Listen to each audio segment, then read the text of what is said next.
Hello students, कैसे हो आप सब। आज अपने स्टार्ट करने जा रहे हैं एप्लीकेशन ऑफ गॉस लॉ। इसकी अपने पास 6 एप्लीकेशन रहेगी। तो मोस्टली आपके 4 नंबर क्वेश्चन के अंदर एक एप्लीकेशन पूछ ली जाती है, तो ध्यान से करना अपने को 6 के 6 एप्लीकेशन। तो फर्स्ट एप्लीकेशन क्या है अपने पास, intensity of electric field due to infinite line charge. तो सबसे पहले बात किसकी कर रहा है, किसी भी लाइन चार्ज के ऊपर अपने को चार्ज क्या करना है, डिस्ट्रीब्यूट करना है। वो लाइन कितनी है, इनफाइनाइट लेंथ की है। तो अपने को पता है किसी भी लेंथ पर अपने चार्ज डिस्ट्रीब्यूट करते हैं तो कौन सा होता है, लीनियर चार्ज डिस्ट्रीब्यूशन। और उसके पर यूनिट लेंथ पर चार्ज को क्या बोलते हैं, लीनियर चार्ज डेंसिटी। तो सबसे पहले बात करते हैं अपने, तो याद रखिए कोई भी एप्लीकेशन स्टार्ट करेंगे सबसे पहले जिसके बारे में वो पूछ रहे उसके अपने इलेक्ट्रिक फील्ड की डायरेक्शन निकालेंगे और उसके बाद उसकी इंटेंसिटी निकालेंगे। किस फॉर्मूले से, गॉस लॉ फॉर्मूले से। और अपने को पता है जो गॉस लॉ का फॉर्मूला होता है, मैं आपको लिख के बता देता हूं, close integral surface E vector dot D S vector equals अपने क्या बोलते हैं, समेशन क्यू अपॉन में एप्सिलॉन नॉट। इसको फाई ई के इक्वल भी बोल सकते हैं, क्योंकि अपने पता है ये दोनों फॉर्मूले फाई ई के इक्वल है, तो अपने आपस में भी क्या होंगे, इक्वल होंगे। मतलब इस फॉर्मूले से अपने को क्या निकालना है, इलेक्ट्रिक फील्ड की इंटेंसिटी, मतलब ई की वैल्यू फाइंड आउट करनी है। तो सबसे पहले इस line charge distribute line length पे अपने जो चार्ज डिस्ट्रीब्यूट करें इसके अपने सबसे पहले डायरेक्शन निकालेंगे। इलेक्ट्रिक फील्ड की डायरेक्शन अपने को कहाँ मिलेगी, तो मैंने क्या किया, इस लाइन जो एल लेंथ की वायर है इससे मैंने कोई आर डिस्टेंस पे एक पॉइंट ले लिया पी, और इस पी से मैंने क्या किया, इस लाइन पर एक क्या कर दिया, परपेंडिकुलर ड्रॉ कर दिया ओ पी। ठीक है, इस पॉइंट को नाम दे दिया मैंने ओ।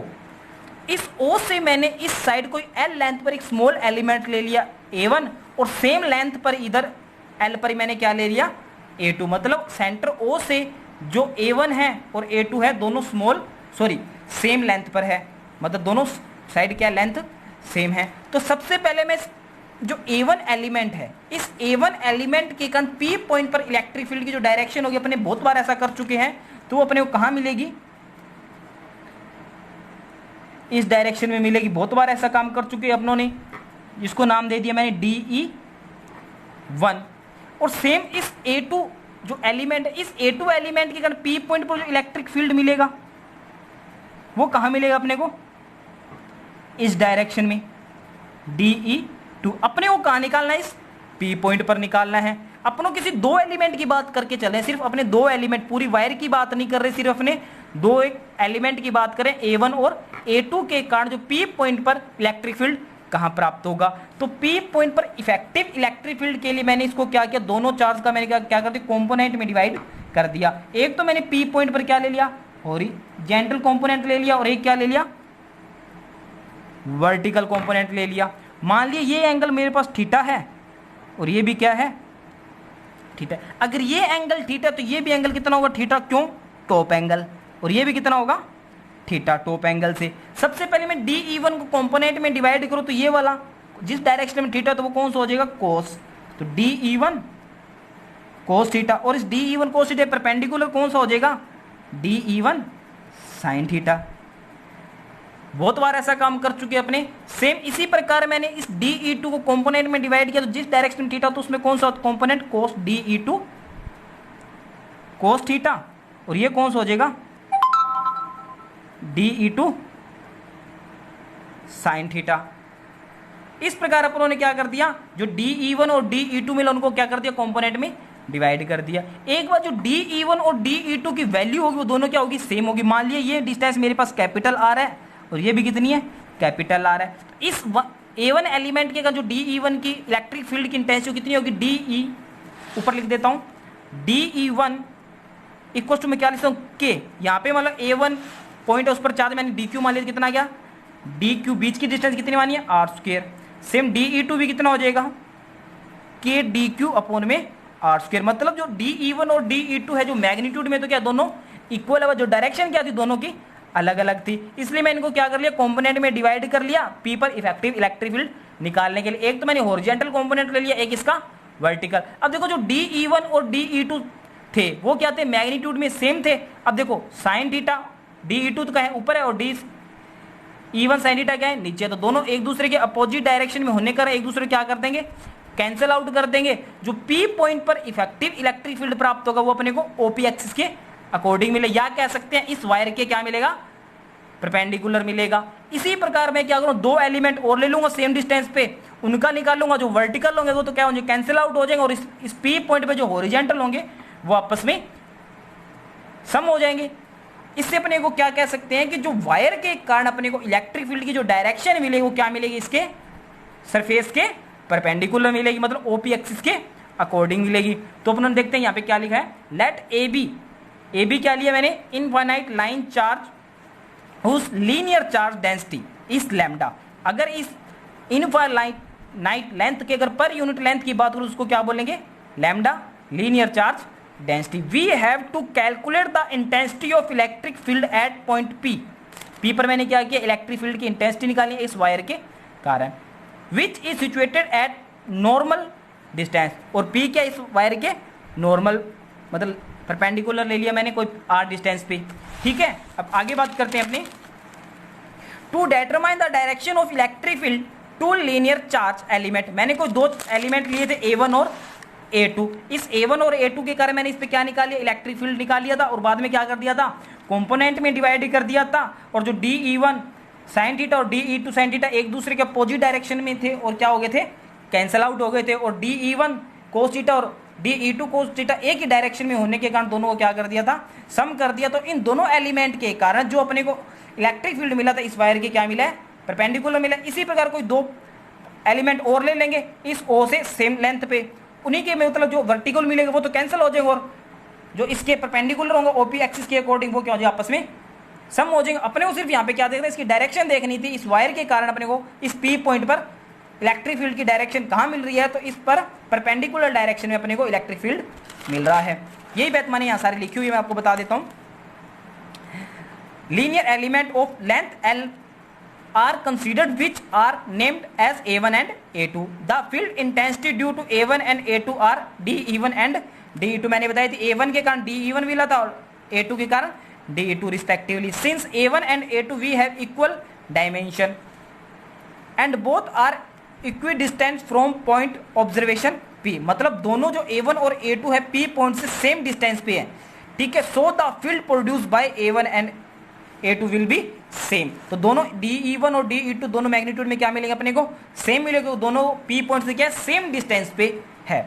When DE1 and DE2 are resolved into their components, मैंने DE1 और DE2 को क्या किया था, कंपोनेंट में डिवाइड किया था, जिससे वर्टिकल कंपोनेंट तो क्या हो गए थे, कैंसिल आउट हो गए थे, और हॉरिजॉन्टल जो कंपोनेंट है वो उनको क्या कर दिया था, सम कर दिया था। Vertical component DE1 sin theta and DE2 sin theta cancel क्यों हुए थे, क्योंकि एक दूसरे के क्या थे, अपोजिट।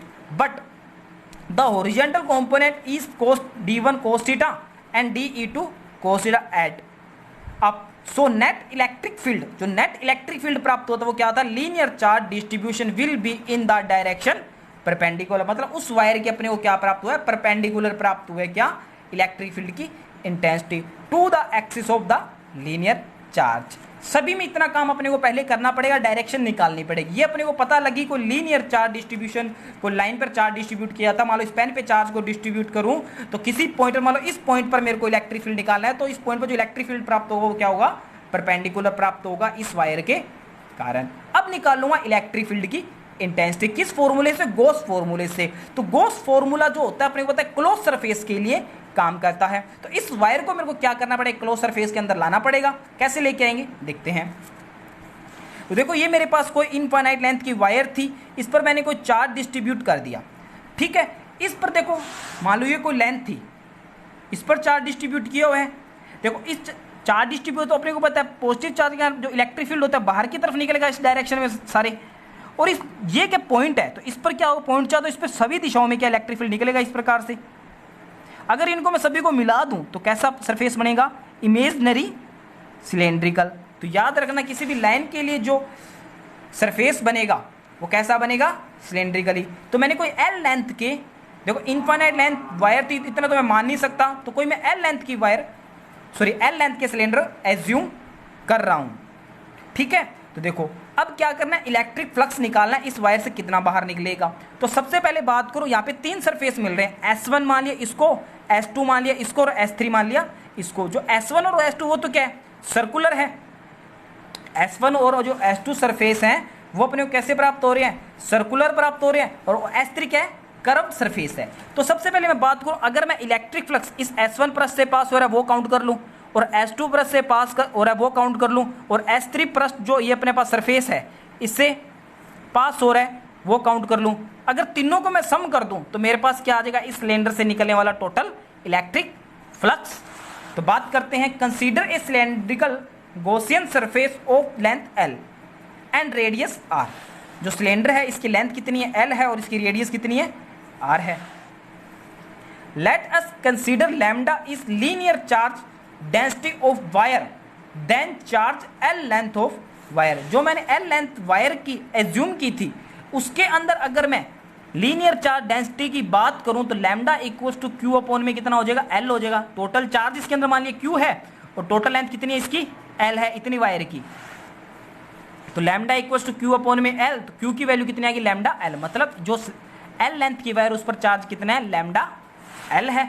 तो अब बात करेंगे, cylinder surface can be divided into 3 parts. मैंने आपको बताया था 3 पार्ट्स के अंदर इसको मैंने डिवाइड कर लिया। एक अपने पास S1 है, एक S2 है और एक S3। S1 S2 क्या है, सर्कुलर है, और S3 क्या है, कर्व सरफेस है। इन तीनों का मैंने अलग अलग क्या करूँगा, इलेक्ट्रिक फ्लक्स निकाल लूंगा पास होने वाला, और क्या कर दूंगा, इस तीनों का सम कर दूंगा। तो मेरे सिलेंडर से निकलने वाला क्या आ जाएगा, टोटल इलेक्ट्रिक फ्लक्स आ जाएगा। तो बता देता हूँ, जो पहला सरफेस माना है S1 वो कौन सा, अपर सर्कुलर सरफेस है ये वाला। जो दूसरा है वो लोअर सर्कुलर सरफेस है नीचे वाला, और तीसरा जो माना है वो कैसे, कर्व सरफेस है अपने पास। तो अकॉर्डिंग टू गॉस लॉ क्या होता है कि अपने को पता है, मैंने फॉर्मूला बताया था, phi E equals to close surface integral E vector dot D S vector summation Q upon में एप्सिलॉन नोट। कितने सरफेस के लिए इलेक्ट्रिक फ्लक्स निकालिए, 3। तो यहाँ पे तीनों क्या करता हूँ, सम S1 plus S2 plus S3 summation Q upon में एफ। तीनों को मैंने अलग अलग लिख दिया।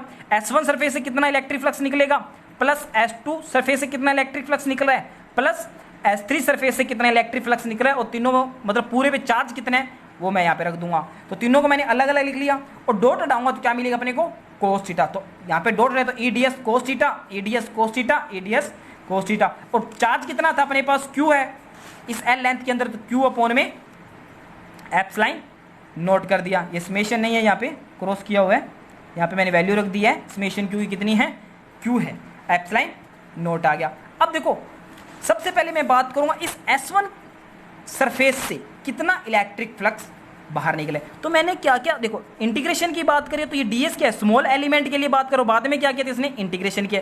यहाँ पे मैंने क्या ले लिया, इसका एक छोटा सा स्मॉल एलिमेंट ले लिया। इस स्मॉल एलिमेंट का मैं इलेक्ट्रिक फ्लक्स निकाल के अगर पूरे का इस S1 सर्कुलर सरफेस का निकालें तो क्या कर दूंगा, इंटीग्रेशन। ये इंटीग्रेशन किया हुआ अपने पास, ds क्या स्मॉल पार्ट का था, और इंटीग्रेशन करके मैंने क्या निकाल लिया, पूरे का निकाल लिया। तो मैंने बताया था स्मॉल एलिमेंट लिया ds, इस ds के जो इलेक्ट्रिक फील्ड होगा मैंने क्या बताया था, इस वायर के क्या होगा, परपेंडिकुलर इधर होगा, तो इलेक्ट्रिक फ्लक्स तो इधर हो गया। और जो एरिया वेक्टर है वो कहाँ होगा, इसके परपेंडिकुलर। देखो ये आपको सिलेंडर कुछ इस प्रकार दिखाई देगा, जो सिलेंडर कुछ इस प्रकार दिखाएगा। ये ऊपर वाला क्या S1 है, ये नीचे वाला क्या है S2 है, और ये बीच वाला जो कर्व दिखाई दे रहा है आपको ये S3 है। इस जो S1 सरफेस है इसका जो एरिया वेक्टर होगा वो क्या होगा, इसके परपेंडिकुलर होगा, बाहर की तरफ होगा, ऊपर की तरफ होगा। ये मैंने ऊपर की तरफ बना दिया, और E और S के बीच में एंगल कितना बन गया, 90। तो इस S1 पर सरफेस था उसके लिए थीटा कितना बने, 90। अब बात करते हैं S2 की। अब देखो नीचे वाले सरफेस की बात करें तो इलेक्ट्रिक फ्लक्स तो देखो इधर ही बन जाएगा अपना, क्योंकि क्या लाइन के क्या होगा, परपेंडिकुलर बना दिया इधर।